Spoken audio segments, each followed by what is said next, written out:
Hey guys, it's Geck-o, and get on the train with me today as the pre-order for the vinyl edition of my new album starts today. I'm going to answer some of your questions. You asked me a lot the past week and I wrote them down. So let's just go through them, shall we? To kick it off, the most asked question, is Soul Train on the album? Yes, Soul Train is on the album. As I told you before, the album is inspired by Soul Train. And it seemed really fitting to me to also put Soul Train itself on the vinyl. So if you missed out on the sold out vinyl edition of 2020 of Soul Train, this is your chance to get it on vinyl. It is featured on the album. It's the last track of the album, or actually there is one track after it, which is a Soul Train epilogue. So the whole album kind of leads to that moment. I think it's really beautiful. Next question. When and where can I buy the vinyl? Well, you better set your alarm because today, the 3rd of April, the pre-order will go live at 4 o'clock. That's 4 p.m. Amsterdam time. And it will be available through the From the Heart webshop. I'll put a link in the description, of course, but this is the shop where the label Transparency sells all their music. Link below, go buy it. So, what's the price for the album? Well, it's 39 euros. And 95 cents.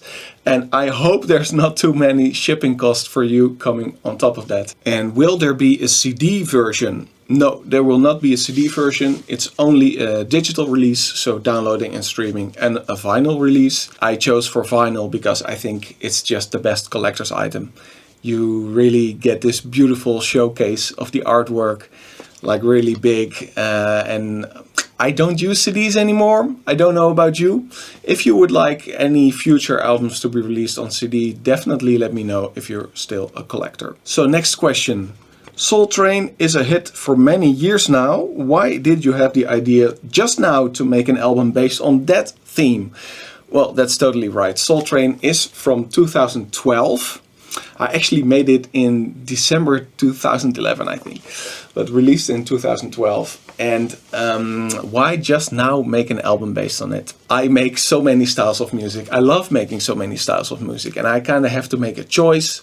What do I focus on? What do I prioritize? So for this album, I really wanted to bring 3 things together. In the first place, music that I love making myself. In the second place, music that my audience can really appreciate from me. And in the third place, a strong concept that I can present myself with to the world. So when I brought these things together, it became really clear to me that I wanted to take a hard trance path, and Soul Train just seemed the most natural narrative for this. I mean, Soul Train has only become more popular over the years, so clearly that's what the audience loves to hear from me. Luckily, I still really love that track myself as well.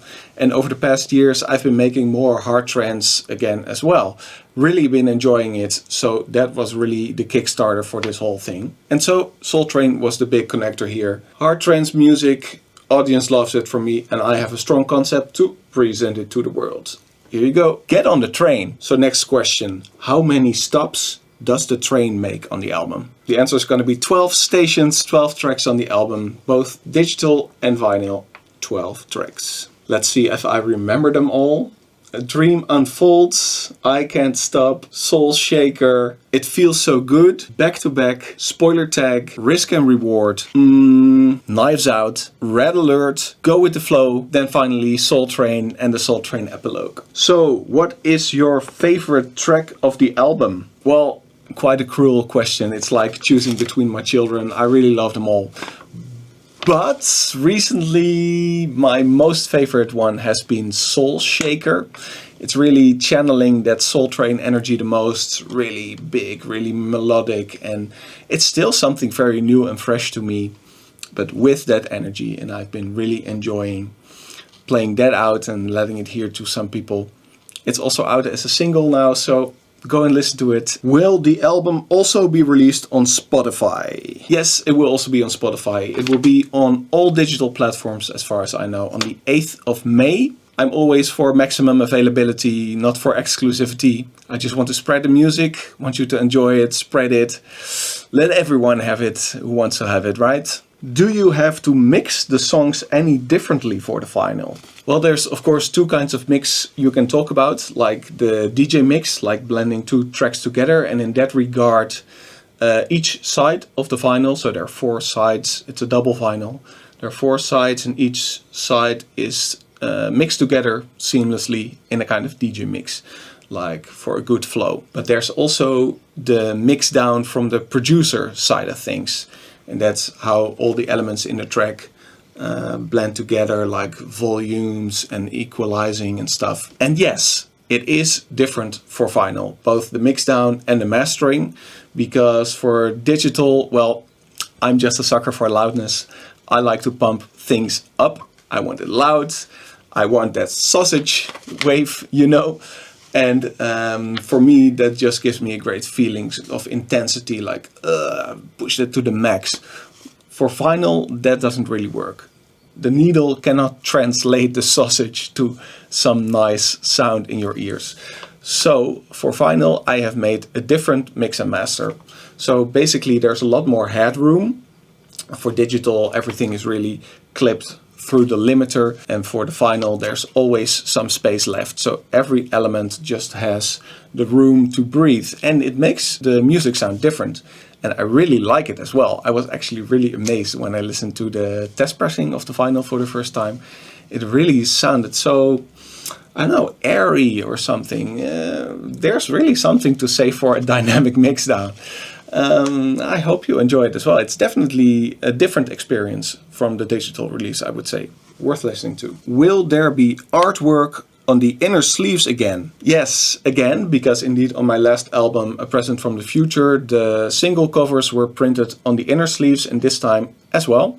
So you've probably seen the single covers with all the special characters. They will be printed on the inner sleeves, and the characters also come back in the main artwork for the album, which has been painted by Ari Nova. I really love it. It's beautiful and such a colorful, vibrant companion to the music, I would say. It's a great piece to hang on your wall, and if you want more, you can take out the inner sleeves and also hang them up on your wall. Win-win. All right, next question. Since you described it as a sequel to Soul Train, is there a track from the times before A New Wave that found its way to the album? Well, that's a nice question. For those who don't know, A New Wave was my first album back in 2015. It's really about the sound of the cult parties. And actually, the answer to the question is yes, I used some elements from unreleased tracks from back then, from before that album, tracks I played at Cult. And I used some vocals, I used some chords. I love recycling, especially if elements have never been properly released or something, to give them a new context, new life. I will not spoil which of the tracks have them. Maybe you can find out yourself. Something involves a free release from my SoundCloud. Happy digging. Alright, so how does the idea of creating an album come about? How does the process work from start to finish? Well, usually it starts with me just having a few tracks laying around already, and then I feel like they could be something together, like they could form something bigger. And then at some point I just feel like it and I decide, let's go album mode on this one. And I just try to fit those tracks into a bigger story. I start making new music to fill in the gaps or make a new point to work towards with the music. It's really nice actually, because at first you have these little parts of the story that are not connected yet. And in the end, there's always a flow in there. It just happens. The album just asks for what it needs to fill up the gaps. But okay, that's the music, but there's a lot of other stuff to think about, like the artwork, the promotion, the label, the release date, the format to release it on, and of course special performances at events. You talk with your booking agency to see what we can fix, and there's a lot of stuff to think about a long time in advance before the album releases. So yeah, I've been in this process for about a year, I guess, and tracks that had been laying around for many years, some already. So the whole process, I would say, is quite exciting. It has some ups and downs. Sometimes you feel like it's going nowhere, and then you feel like Get on the train! Get on the train! But yeah, it just feels great to work on something bigger, something cohesive to present, to give to the world. That just feels good. Alright, next question. Can you imagine how the crowd will respond listening to the album for the first time? Well, I have been playing some of the tracks out recently and the response has been really motivating for me. Like, a lot of the tracks, they work instantly with the crowd. Like, it feels like there's a good flow into them, there's good hooks. I see the smiling faces already. With other tracks, it takes a little more getting used to. I guess you see a bit more of the faces. But I really dig that. It's always very exciting to play new music. And so far it's been really positive and motivating. But of course, nobody has heard the full album yet. And I'm very excited to know what it will be like for people. So can I imagine what it will be like? Well, not really, because I've heard it a million times already.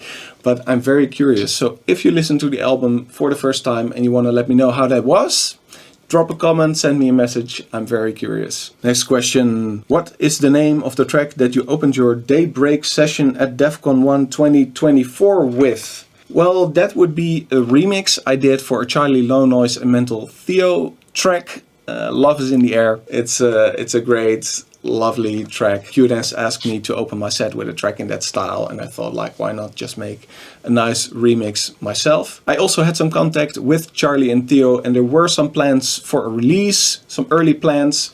We haven't talked about it for a while, so I better get back to it. It would be nice to release that one, actually. Also, in that set, for the first time, I played the opening track of the album. So, A Dream Unfolds, the premiere was in that set at the main stage of DEF CON 1. And finally, it's getting released. A lot of you have been asking for it, but I just had to save it for the album.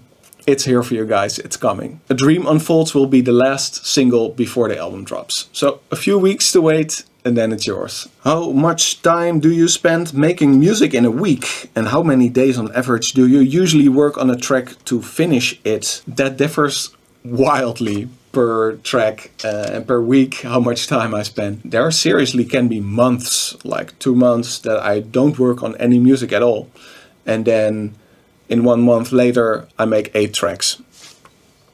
I never know. It just happens. I just follow where the flow takes me, really. I trust the flow. I don't try to push it, to force it. It just comes when it comes, and it's really like that. You never know. 1 week you can be so inspired, and the next week nothing. Just happens. And how much time I spend on a track, well, it also wildly differs.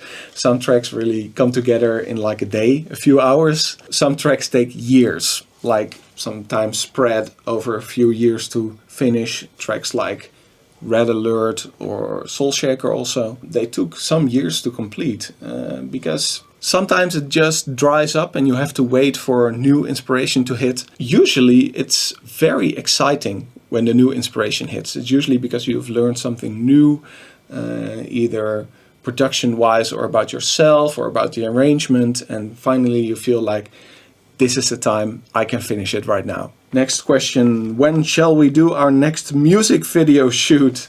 Seems a bit like a random question, but it's not. It's a question from Anna on Instagram, and she is the shuffler and jump styler from our video we did with Cutsphere, That Boogie. If you haven't seen it, definitely go check it. It's an awesome video. We had a lot of fun filming it, and Anna also really helped a lot with gathering the crew together next to dancing herself. I'm really up for doing a new video, actually. There's quite some nice reverse bass tunes on the album, so let's see what we can do there, Anna. How did you get into DJing? I was listening to a lot of trance and hard trance and early hardstyle, and that's when I really got into music. I was like, yeah, music is my thing. I'm gonna collect this stuff. But a lot of the stuff, when you download it back then, was vinyl rips, and those have the DJ intros and DJ outros. And I was always making mixes for myself to listen to on my bike on my way to school.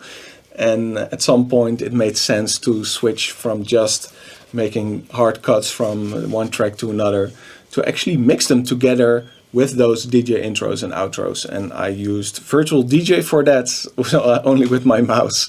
I just made some mixes. But yeah, that gave me a feeling for DJing, and a few years later I was so deep into the music that I also got a lot of inspiration to make originals, to make music myself. That's when I started producing seriously, when I started releasing music, so that's 2008, 2009. Then I also started gaining some traction online, and I got requests from all over the world actually to play for them. But I was like, yeah, but I'm only a virtual DJ.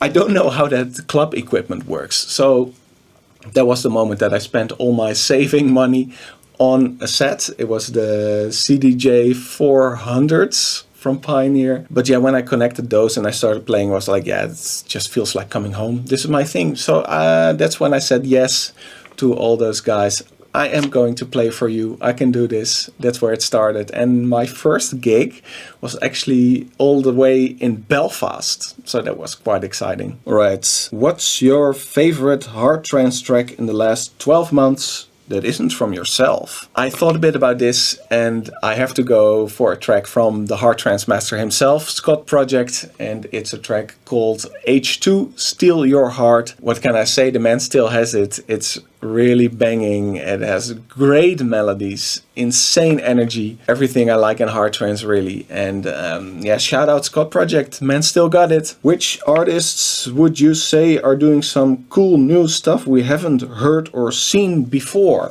Well, recently I've been listening to a lot of Word Color. Would highly recommend. Like, he is combining these psychedelic soundscapes and micro-tuned sounds with rave culture a la Bang Face, you know, madness. Really love it. Go check out Word Color. What has been your repeat artist for the last decade? I don't know, man. I just switch it up all the time what I listen to, really. There's some all-time favorites like Kate Bush that I listen to a lot. But the recent year, it's definitely been Aurora. I really love her new album, What Happened to the Heart. It's so good, like from start to finish. Amazing production, and then her voice, holy shit.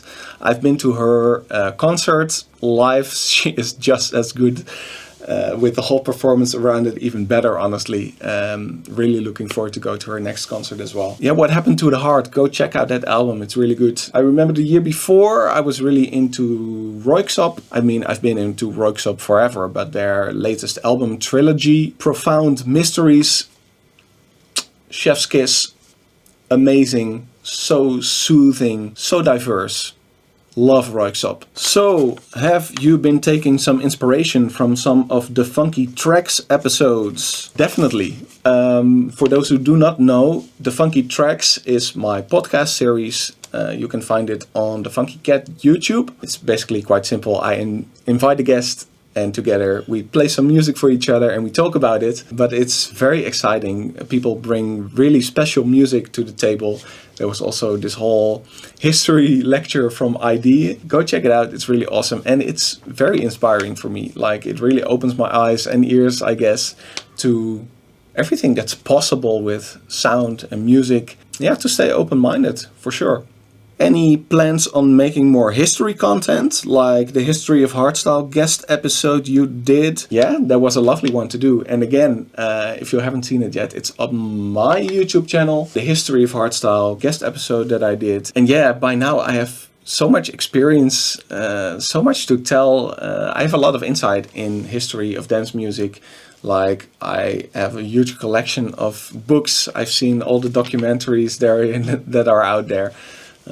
I'm really fascinated by it, and I guess you can also hear a lot of legacy influences in my music. I always try to bring the true old rave vibe into new music. And because I spend a lot of time on making new music, I don't have a lot of time to highlight old stuff, but I have a lot to say about it. I have a lot to share about it. So I'm definitely open for more invites to podcasts, panels and stuff. Just let me know. Okay, next question is very local. What's your favorite food place to go in Utrecht? Yeah, Utrecht, I live quite close to the city. And my favorite place, what comes to mind first is Pizza Beppe. always good, very tasty. The Veldkeuken, a little outside of Utrecht, with their own grown vegetables, really lovely. Okay, so we're getting to the end of the list. I saved some special questions for the end. What's your favorite color? Well, I'll go for a nice olive green right here. Do you actually like trains? I love trains. I love traveling by trains. It's very comfortable. I'm also interested in like the machinery and the history, business of trains, but like mildly. I'm not really a freak or an enthusiast about it, but I can really see why people are. There's a lot to it. Oh yeah, and Utrecht has a very nice train museum, of course. So go and visit that. Next question. What's your favorite animal? I'm sorry, it's not a surprise. It's a cat. And it's a funky one, if possible. And finally, what's the most unique vinyl in your collection? Literally the most unique, that would be some test pressings, I guess. But otherwise, I have like this really curious picture disc of Kate Bush, but I don't think there's music on it, but interviews. Feels pretty unique to me. I saw it laying around at some market and I just had to get it. Very random. Well, I think I'm through all the questions here. So from today, 3rd of April, the vinyl is available to pre-order. Get on the train. Get on the train. Soul Train is on it. This is your chance to get Soul Train on vinyl. And with that, you get a lot of new music as well that I'm really, really proud of. The full release is 8 May, but get the vinyl now. Link below. And if you have any more questions, also drop them below. I'll try to answer as much as I can. Get on the train. Bye bye.